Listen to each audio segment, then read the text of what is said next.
Hello, Pastor Dana. I'm so excited to have you with us today. Hi, Dr. Evonne. Thank you for the invitation. I am so excited about the Release, Refresh, Renew retreat coming up next month, and you are one of the speakers. One of the key things that we always like to focus on as a part of the retreat is facilitating connection, community, and also fellowship. When I look at the transition that we've taken over the past several years from the pandemic, I find that a lot of women have struggled with isolation, struggled with feelings of loneliness. And it's not just as a result of the pandemic. I think that period of time heightened it, but it wasn't necessarily the source of it. A lot of things came out from that period that people began to actually identify within themselves areas that they need to deal with. How do you think that emotional pain affects our faith and spirituality, our well-being? And why is a supportive community so crucial in these times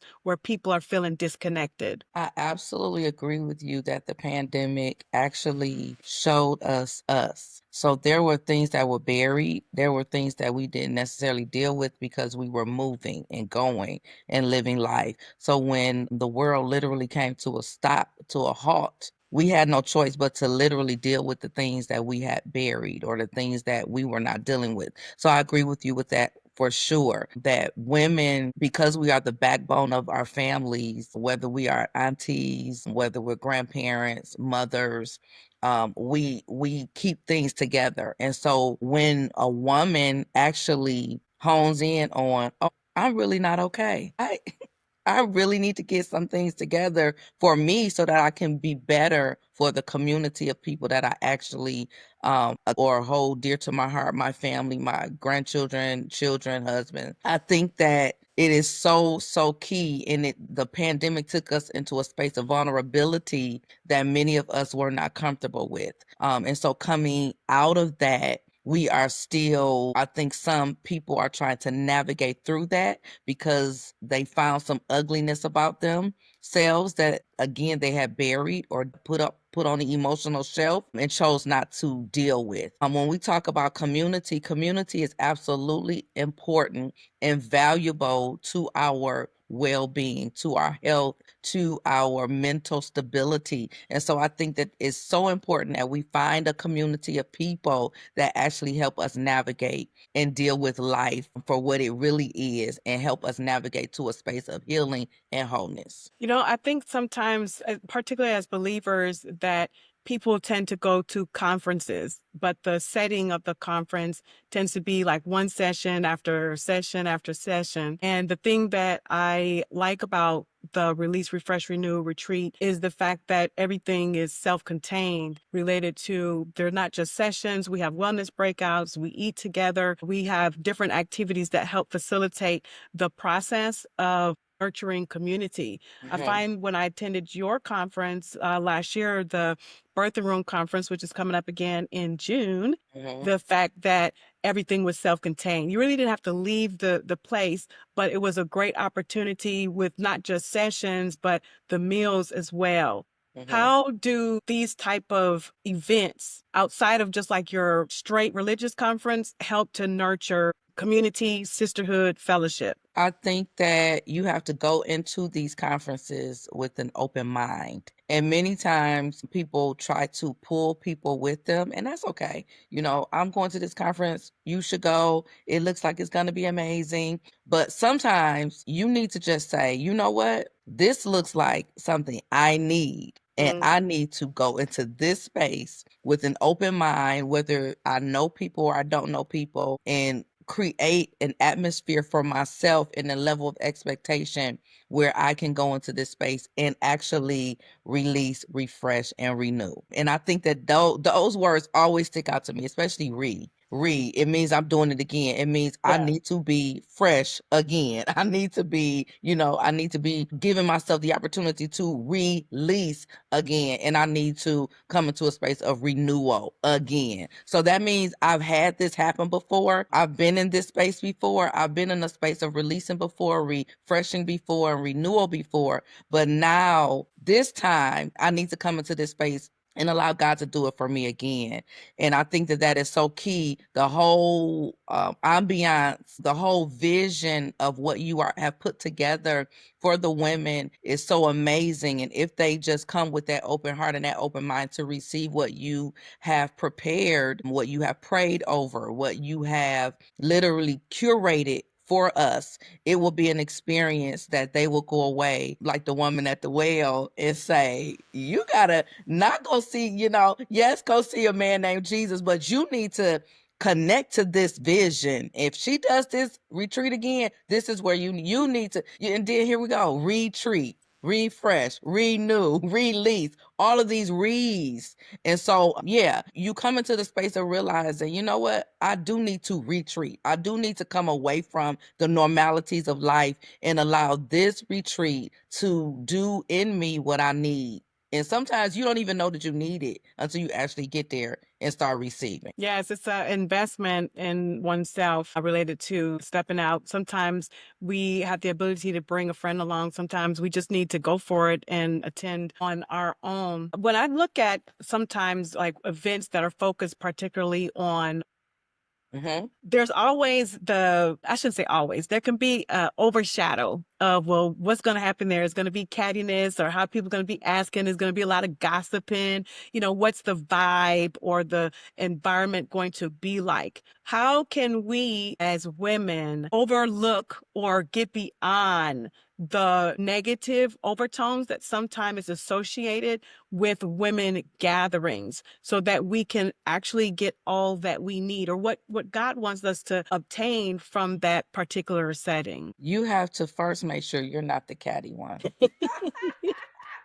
And I think that if we are honest, we're able to say, you know what, I was that before. So I know that that's not what I want, that's not what women coming into a space to be healed need to come into a space of feeling like it's safe to Right. let down your guard, to be vulnerable, to show your scars, to come into this space of saying, okay, you know what, I am hurting, I am bleeding, and I need to come into a space of healing. So I think that we have to change the narrative ourselves. You make sure that you're not that person. Me making sure I'm not the catty one and that I'm the one that is a safe space for people and that they can look at me and say, or discern in me and say, she's not the catty one. I can be vulnerable around her. I can allow my hurt and my pain to be displayed so that I ultimately am not just giving money to an entity. I am really investing in my healing. The thing that I've heard women say, and it's not just women, but people in general, and these are believers, somebody in my family as well, that I don't have any friends. I can't trust anybody or I've been hurt. There's all these reasons, whatever the reason, but the foundation is I don't have any friends or I just have one friend. How do we begin to facilitate connection and support and have a sense of belonging and strength? Because I think that type of mindset has to come first before we could say, these are my friends. And I'm not saying the world is our friends. Like I don't think I have loads and loads of friends, but I have solid relationships with people. That's good. Relationships from years ago, from grade school to relationships, that just established in the past couple of years. But these are solid relationships, solid friendships. A friend of mine, she sent me something in the mail and we probably talked maybe I can count on one hand how many times we talk a year. But she sent me this gift out the blue with this beautiful card about how much she appreciates me, how much she appreciates our friendship down through the years. So there's different types of, you could have friends and different I don't want to say levels, but depth of friendship. The depth of Yes. friendship is not based on time or frequency of contact. But I think if we look at friendship, the sense of belonging, connection, that has to first start somewhere before we get to that space of I don't have any friends or how do I develop friendships? Yes. So we know that the Bible talks about for one to have a friend, you must first show yourself to be friendly. And I think that sometimes that's one thing that we miss is that sometimes our demeanor can give off that we're not friendly, can give off, don't come talk to me, I'm good. And so I think that again, it's these walls that we built because of hurt, because of being in friendships and relationships that hurt us, disappointed us, and ultimately diminished our thoughts about what friendship and relationships are, that we have to start dealing with those things for what they really are and allowing God to heal our hearts from those things. Because I can too say I have had friends for 30 years. I've had, some friends for 20 years. And then when I look at our relationships, and the depth of it, as the word that you use, which I love, is that they're just different depths to it. Like there's one friend, we're really, really close. We don't talk that often though. But when we do talk, it's like 2 hours. It's like 2 hours catching up on everything. How are your kids? How are your grandkids? You planning a wedding for your daughter? How is that coming? It's all the things. How's your husband? How's your health? You started a new job. How is that? So we catch up on everything. And then there are times that same person, we can set a date. And sometimes the date can be 3-4 months down the road because life is just happening. So I think that even in the new relationships that we have to allow ourselves that space to grow with people. I think that's good too. To learn to grow with people, get to know people. Take your time. You don't have to rush in relationships and friendships or sisterhoods, covenant relationships, whatever we want to call them. Just take your time and allow God to bring that relationship together and cultivate it, nurture it, develop it so that you have fruitful relationships in your life, and you're not always tiptoeing around trying to, oh my God, can I trust her? Oh my God, I said that. Is she going to repeat that? Just, let God do it. That's good. One thing I think about when people talk about they don't have any friends is I like when you say they have to first look at themselves and say, are they showing themselves friendly? Mm-hmm. Sometimes we may not actually be self-aware. That's true. And not being self-aware, it actually takes an element of someone speaking the truth to us. Mm-hmm. But now in a day that we're in, like people don't, it's almost like a lot of times people don't want the truth. They don't want to hear the truth. And a couple of examples, I remember I was working in an environment where I excelled from a technical perspective. Mm-hmm. And one instance, this guy, he would always say good morning. Then one day he called me into his office and I said, I got my work to do. And he said, well, just have a seat, sit down. And I was just like, well, don't you have work to do? And he didn't look like me. And so we started chatting and he was like, you always just kind of keep to yourself. And I said, because we're supposed to be working, and then the longer we talk, and I said, well, I see people going out and doing things, but I don't feel as if I am included in it. And he said, because you're always working, you come in, you speak. He's like, you're very polite. It's not that you're not friendly. You're very polite, but you're always like focused, like and I said, so him in a very kind way, bringing something to my attention that I didn't realize that it was coming across as if I didn't want to connect, but it wasn't that. It's like we had things and which metrics that we had to meet. So I was very focused on meeting those metrics, but I still spoke to everyone, and no one had anything bad to say. They just thought I kept to myself. And then there was another instance years later, this guy, he was from England and he really took to me and he said, you are such a nice person. He said, but the way you're coming across, you are very stern looking. He said, in meetings, you sit with your arms crossed. And I said, what? He said, you always sit with your arms crossed. And not only do you sit with your arms crossed, you're always burrowing your eyebrows, like, when you're thinking. And he says, it makes you come across as if you're mean, or that you're not, he didn't say mean, that it makes you come across as if you're unapproachable. And I said, really? And I said, I'm, and he's like, but you're like one of the nicest people. So then he said, going forward in every meeting, if you cross your arms, I'm going to scratch my ear. He says, if you borrow your eyebrows, I'm going to do like this. So then over the several weeks, it became where every time, and I didn't realize those habits that I had nothing to do with me as a person, but it was how was the vibe I was giving to people. And so I was able to, and up to now, I don't sit in meetings with with my arms crossed. Yeah.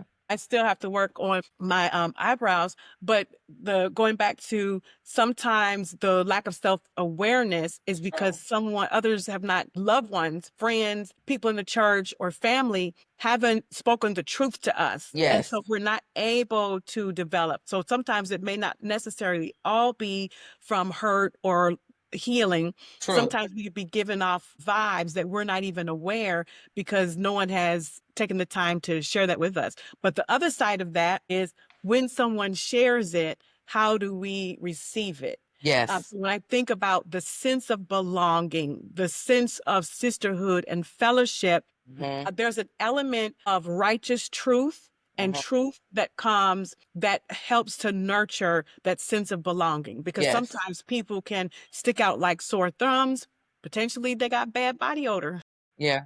Yeah. bad breath. What's Yeah. your take on that? It's so many diversity of people, so many different communities of people. I think that it's so good to just be accepting of people for who they are. Yeah. But also, as you said, the self-awareness is very key to us and how people perceive us and how we perceive people. And so I think that, yeah, how you look, what you do, what you wear, how you sit in a meeting, how you respond to people, how you walk into spaces. Some people walk in and they're just, I have some coworkers. You walk into the office, you don't speak to anybody. You walk into the office and you go straight to the coffee machine, but this is not your office. This is not your coffee. Like, but it's here. So people, it's a community coffee pot in your headspace, but you don't, because the self-awareness is, let me just ask, because they really don't care.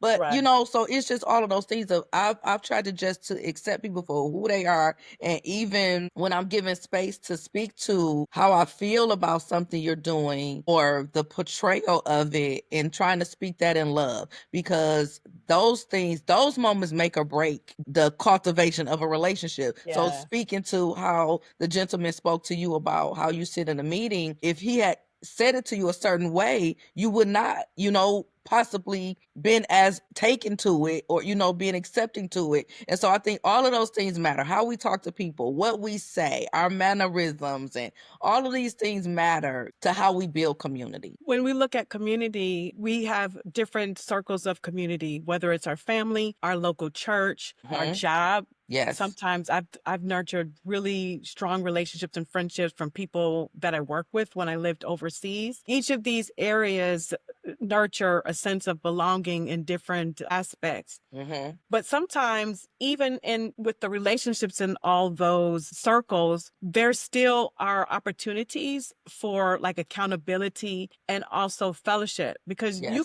I find sometimes, I don't know if you've ever experienced this, where you can spend time with people in those circles. You could go out to eat, you could hang out, and there's a camaraderie that's there. Yes. But I find that sometimes that it doesn't like bring strength. It's fun in the moment. It's I get that. activity and Hmm. helps with like self-care in the Hmm. moment. Hmm. But the real fellowship or the intimacy that comes from the depth of relationships that we have with like people who we're really, really connected to. And I find that when we don't have that fellowship or intimacy of relationship, Hmm. it can actually impact us spiritually. And when we have safe spaces like the Release, Refresh, Renew retreat or the birthing conference, that these are safe spaces, Hmm. because particularly as leaders in these circles of relationship that we have, sometimes we can't always release or True. birth out something that God has put in us because of the familiarity within these circles. And so that intimacy or that real fellowship may not actually it doesn't stoke the fire for Hmm. us or Hmm. allow us to be refilled, because of the fact that we don't have the full ability to be vulnerable or transparent as a safe space. How can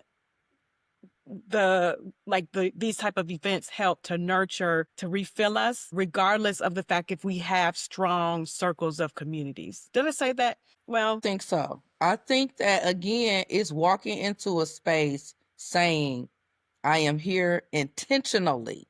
So I'm going to intentionally be engaged. I'm going to intentionally be vulnerable. I'm going to intentionally even set in my headspace, okay, maybe I walk into this room and I don't know anybody. Let me at least walk away with some sense of community with one or two people.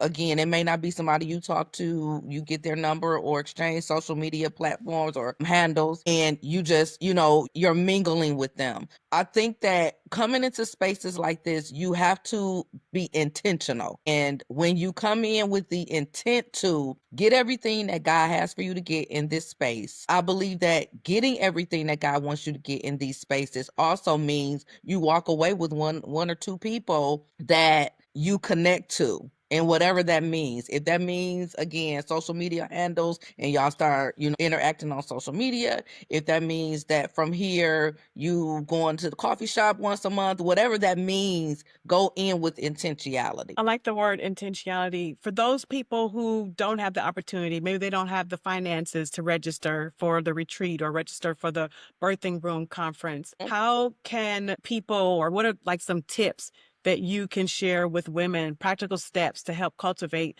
a sisterhood? I think that you have to plug into your community. And plugging into your community, that again, that may mean you go to church and it's this one person. She's nice, she's kind. You never thought to connect to her, but you're like, you know what? I can't go to the retreat. I can't go to that conference, but it's something about you. And connecting to that woman and saying, you know what? You're so nice. You're so kind. And I just want the opportunity. Just can we share? Even if that's sitting down, in the lobby area of the sanctuary of the church or whatever you can do to cultivate something. So that breeds community. Being able to say one or two women, again, maybe they're a mentor from afar and you watch them and you gleaned from them. I've gleaned from women and had to muster up the strength to say, I want to sit in your presence. I don't care if it's over coffee, tea, salad, whatever. There